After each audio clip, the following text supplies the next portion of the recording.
Assalamualaikum warahmatullahi wabarakatuh. Perkenalkan, nama saya Ahmad Nur Fauzi dari kelas reguler malam 23A.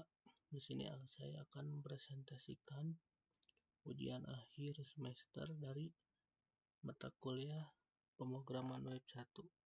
Di sini saya membuat sebuah toko online berbasis web yang bernama Blue Nocturne. Jadi toko online ini bisa melakukan proses penjualan produk secara online. Di dalam toko online ini di toko online ini terdapat dua jenis pengguna, yaitu user dan admin. Di mana user bisa melihat produk, menambahkan produk, melakukan transaksi, dan bisa juga cetak detail transaksi. Lalu di admin yang bisa mengelola data produk, data user, serta melihat dan mencetak laporan transaksi. Sistem dari toko online ini menggunakan database MySQL untuk menyimpan data. Selain itu, toko online ini juga menggunakan session untuk menyimpan status login. Langsung saja kita coba sebagai admin.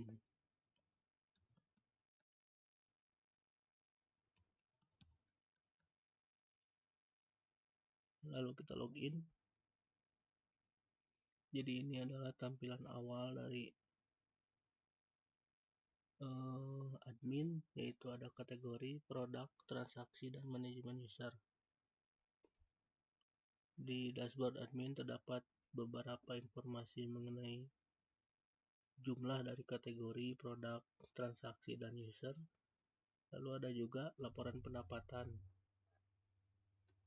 Lalu di sini ada kategori, beberapa kategori yang dijual di toko ini seperti baju, celana, jaket, dan sepatu.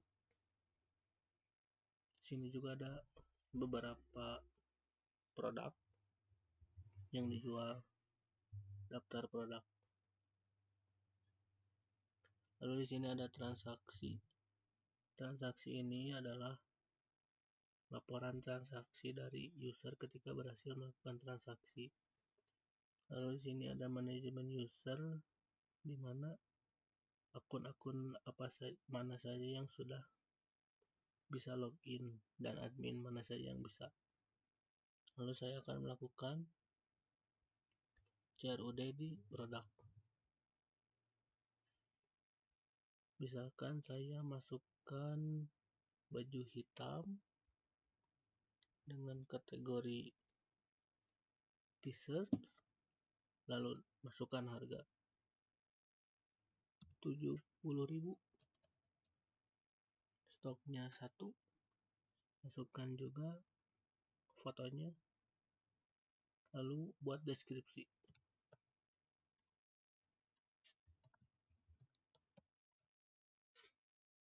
Lalu kita simpan. Apakah sudah ada? Sudah ada.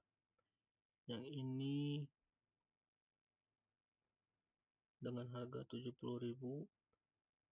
stoknya 1. Lalu kita juga bisa mengedit produk. Misalkan saya ingin edit produk dengan yang blue t-shirt ini. Saya ingin edit harganya menjadi 90.000, stoknya 20. Lalu update, kita lihat apakah sudah teredit. Di sini harganya sudah menjadi 90.000 dan stoknya 20. Lalu bisa juga kita hapus. Misalkan saya ingin menghapus dari produk yang ini, yang white t-shirt. Saya coba hapus. Apakah masih ada? Sudah tidak ada, sudah terhapus. Jadi ini adalah tampilan dari admin. Lalu kita akan masuk sebagai user. Logout saja. Kita masuk user.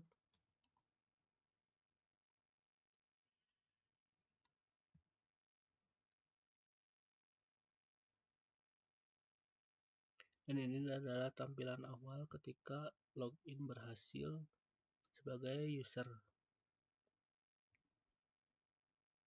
Ini adalah produk terbaru yang tadi sudah saya masukkan. Lalu di sini ada shop. Shop ini adalah beberapa produk yang dijual di toko Blue Nocturne ini. Lalu di sini ada keranjang. Keranjang masih kosong karena kita belum menambahkan produk untuk ke keranjang. Lalu di sini ada riwayat. Riwayat yaitu laporan transaksi berhasil. Dan di sini ada profile. Kita coba belanja. Sepatu ini. Ini adalah nama sepatunya, ini kategorinya, harganya, dan ini deskripsinya. Lalu kita pilih ukuran 43, kuantitinya 3. Karena kuantitinya 3, otomatis dikalikan 3 menjadi 750.000. Harga satuannya 250.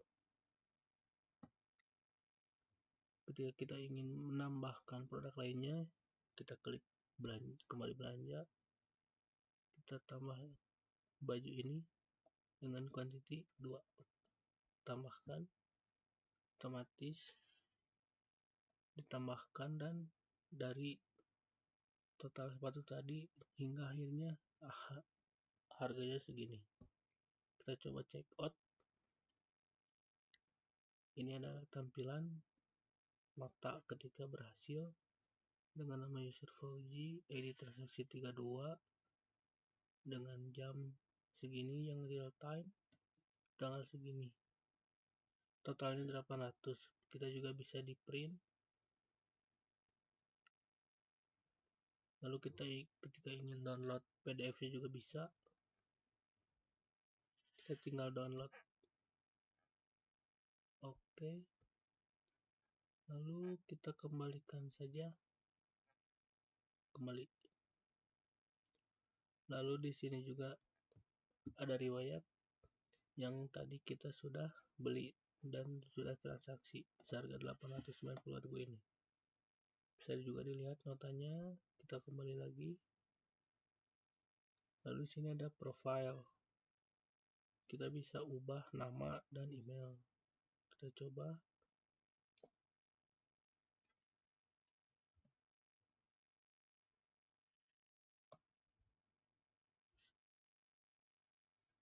Lalu kita simpan perubahan. Kita lihat berhasil diganti.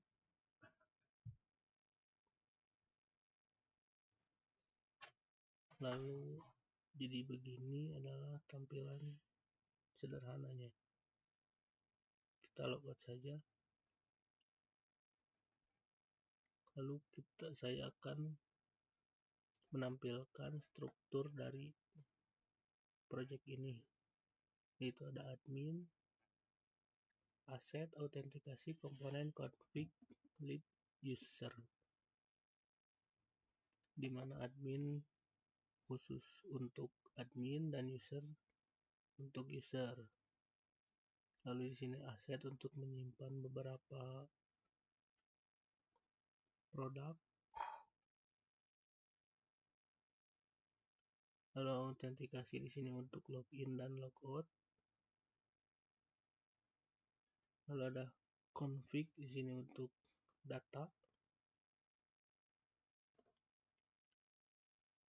Jadi di sini saya menggunakan pakai session. Kenapa harus pakai session? Karena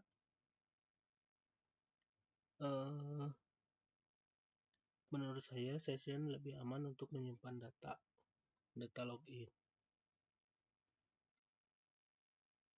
Kita lihat di data login.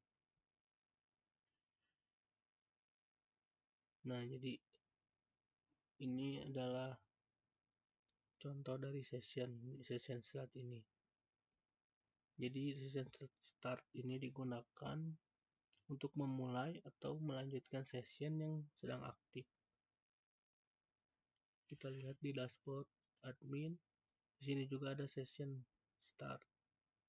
Lalu kita coba lihat di user. Sini juga ada session start.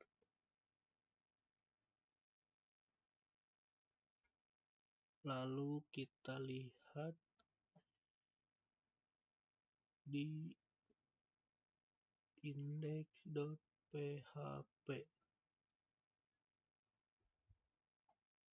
Nah, di sini juga ada session.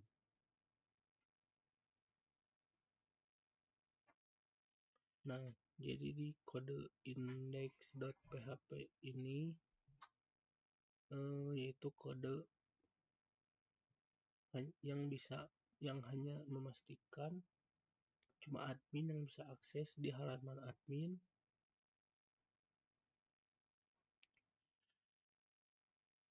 dan user juga yang bisa akses di halaman user.